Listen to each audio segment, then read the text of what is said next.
Hello and welcome back to Up the Villa. If you are new to our channel, make sure you are subscribing, get involved in the comment section down below and hit that like button for a loving of Boubacar Kamara.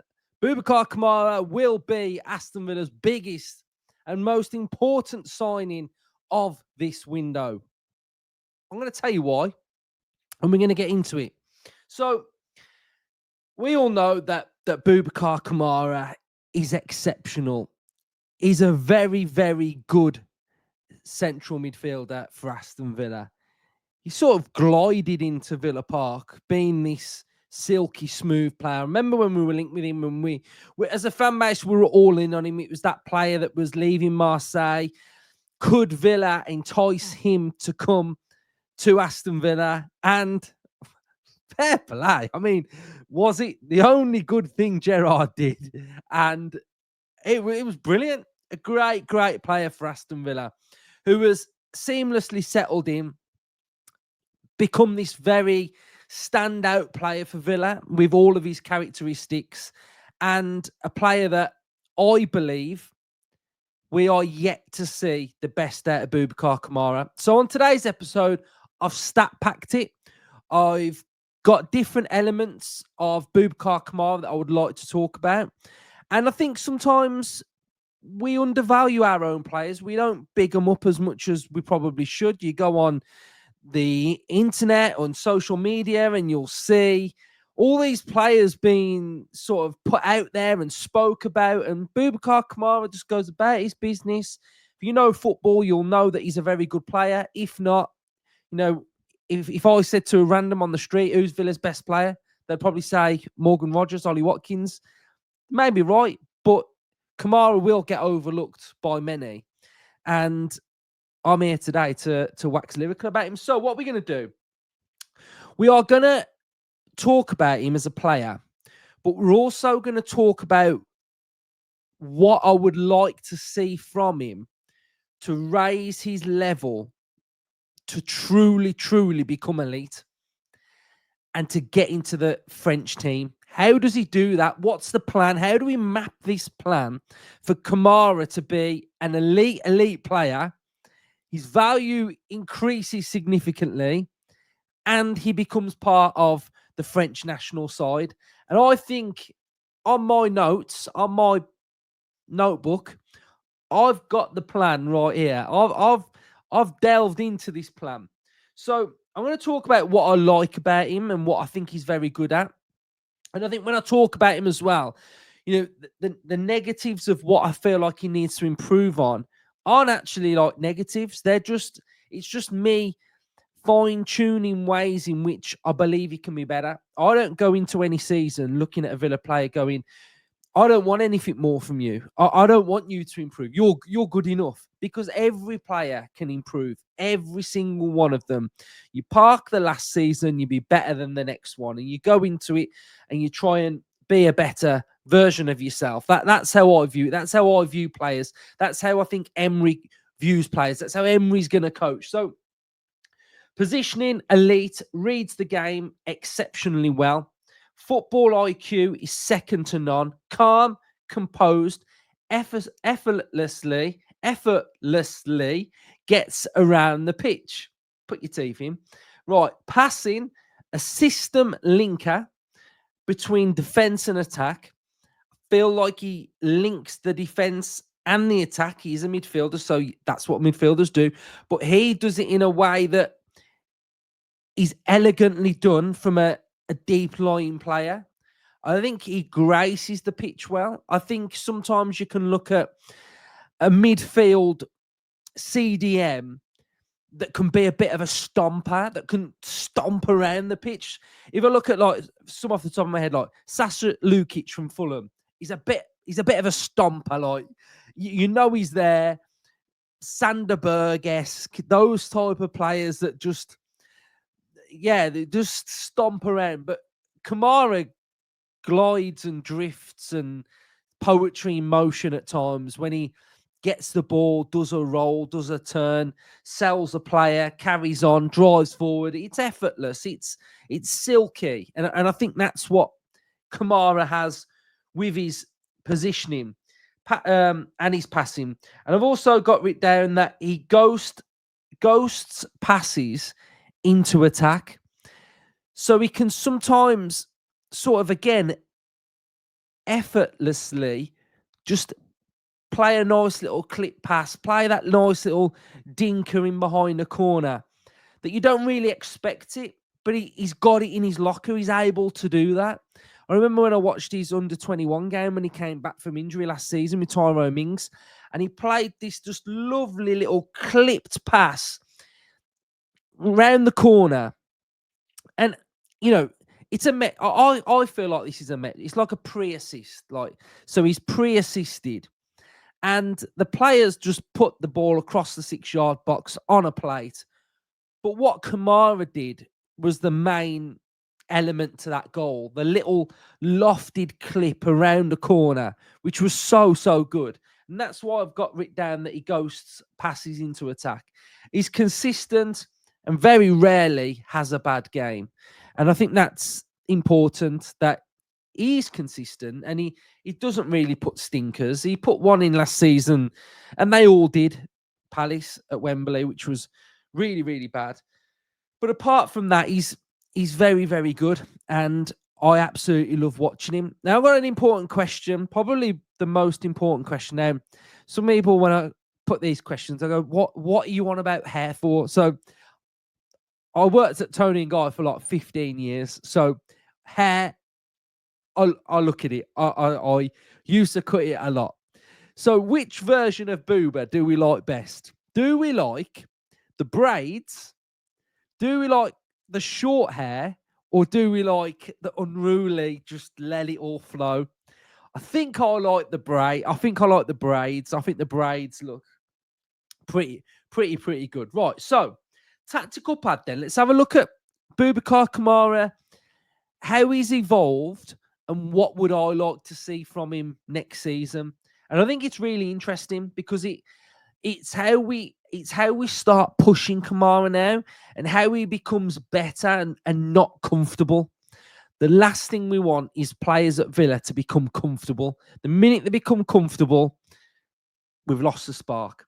So the main few systems we've had at Villa have generally been with the 4 at the back. And I've put players in that generally you can look at this and you'll understand where they're meant to be. So the main one that Boubacar Kamara, for me, has played at Villa would be with Bailey out wide, Cash in attack, supporting Leon Bailey, underlapping, overlapping, getting into that area.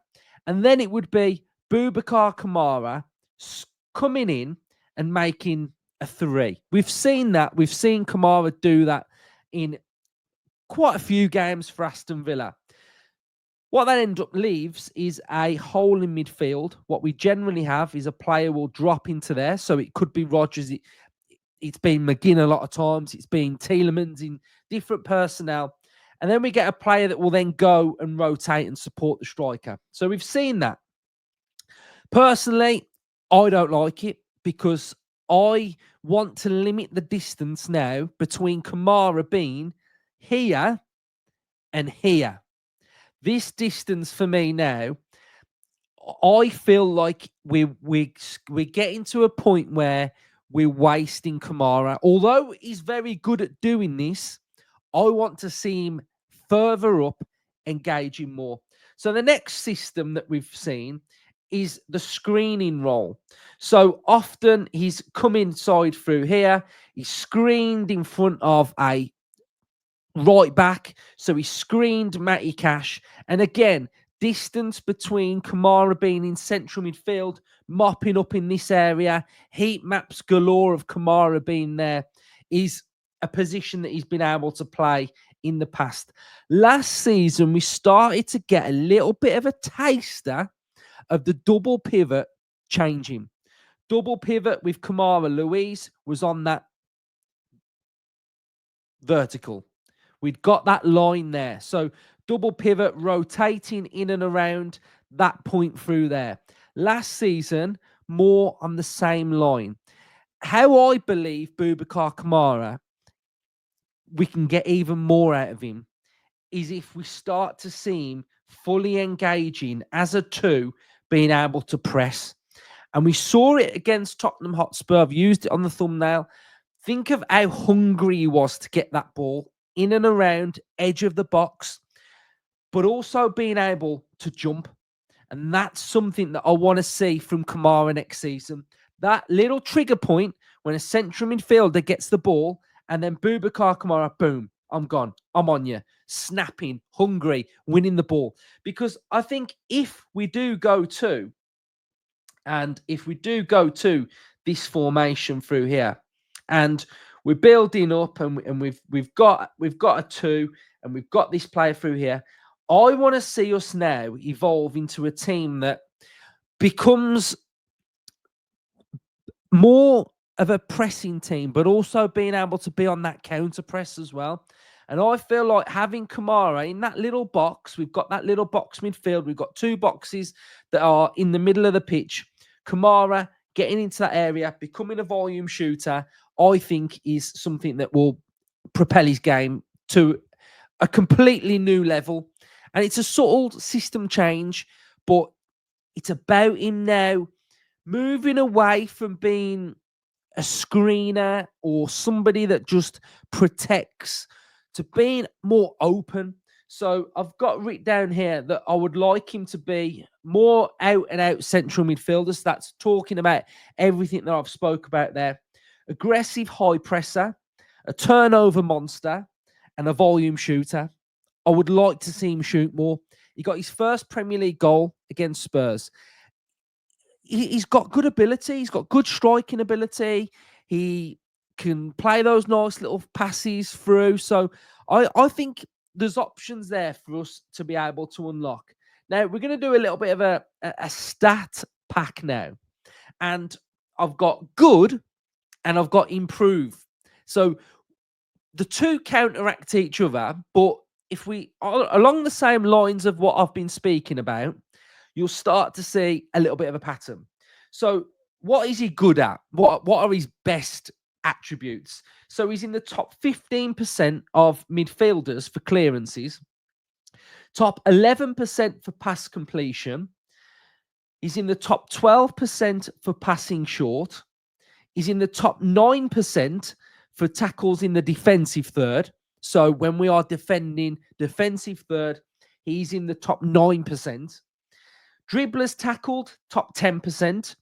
Dribblers challenged, top 9%. Touches in the defensive penalty area, top 5%. And aerials won, top 25%. Now, what elements do I believe that he could elevate his game and go to another level? Touches in the attacking third. So we're talking about that attacking third of the pitch. Defensive third, we are 9%, top 9%. Attacking third with top 90%. So yes, it's position, profile, but being able to engage further up the pitch, win the ball further up the pitch, because what we don't want to do is always win the ball back in the defensive third, because the distance between the defensive third to the attacking third is a lot. If we win the ball back in the attacking third and we have more territory, more possession, more dominance, suffocate the opposition, that's better. So it's about finding balance. Shot creating actions, top 92%. Assists, top 90%. So he's never going to get 10 assists. He's not that player. But chipping in with a couple, some of those little lofters that he puts in, or those little line breaking, splitting passes. Because where I'm trying to get at is, I'm not saying that he can't do this, because he can, because his actual ability on the ball is very, very good. So it's not like we're saying, but he can't do that because he's that type of player. He can do it, but we've just got to see him do it more. Goals, top 69%. So why do we want him to go up a level? We want him to play for France as well, because I believe he should play for France. They've got some really big players, Chouameni, Camavinga. And I believe that the output of goals could be the difference maker between him playing for France. I think that if he can elevate this little area, turn heads a little bit, that could be the key spot. I'm not big on players when we get linked with a player, right? This is what I don't do. So we get linked with a player, we get linked with an attacker. I don't just go straight to goals and assists and go, he's only got 5 goals, 4 assists. To me, sometimes that's irrelevant. There's more to a game than goals and assists, but that's not saying that that's not important, because if Kamara added goals to his game, this takes him to a completely different level. And a player that I'll compare him to, because I hold Kamara at 25 in very high regard as one of the best CDMs in the Premier League, is Rodri. In Rodri's numbers, 23-24, 9 goals, 13 assists. Now, yes, Rodri's better. Like, let's be honest, he's better and playing in a better team. But he still scores and gets some assists. So can Kamara contribute at the same time. We've got Chouameni for France. 2 goals, 1 assist in 24-25. 3 goals, 1 assist in 23-24. I'm not saying he's got to get 10 goals either. I'm saying 4-5 assists, 2-3. Those little numbers. And then when we're looking at Villa as the balance of the team, I think we look at Villa and we start seeing goals spread around the team a bit more. So I think it's important. So my Kamara plan is for him to stay fit, produce the same, some attacking numbers to get him in the French squad to get attention. So I feel like if Kamara stays the same as what we've seen, fine. But I believe he can go up a level here. I think we're only getting started, and it's something that I'm really, really excited about. He signed a 5-year deal. That is huge for Villa. Huge for Villa. You know, you'll see comments like, contracts don't mean anything these days. Well, no, maybe they don't. But at the end of the day, this is important, because if he didn't sign one, he'd be able to talk to a club next summer and leave for free. So for Villa, it's about doing this business. It's about keeping hold of your best players, getting them on the biggest contracts. Because if they are on the big contracts, if there is a time for Kamara to leave and say he's got 3 years left on his contract, it could be worth 70 million. But if you're sniffing around and scrambling around someone with 1 and 2, the value's not there. So the reason why this is probably one of the biggest signings we can make is because this player is so important to Villa. Now, I've spoke about elements of his game that might not happen, but they can happen.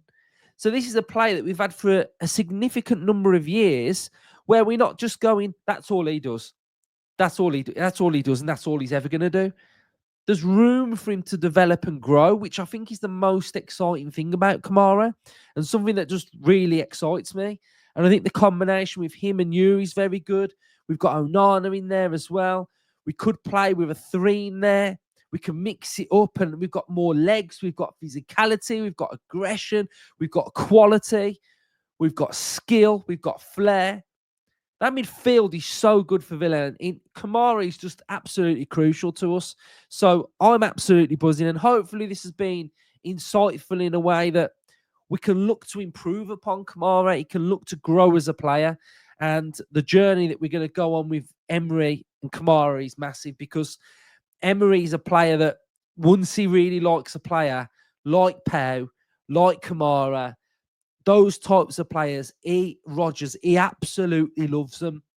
And he just pushes them to become the very, very best players that they can be. So hopefully you've found this episode really insightful, really enjoyable, because it's important that we cherish and love and want our players to succeed and praise them, because some of them deserve it because they're very, very good players. So I'm absolutely buzzing about Kamara, one of my favourite players, and I can't wait to see how he develops going into the new season. So cheers everyone for watching. If you've enjoyed it, hit the like button, comment your thoughts, and subscribe.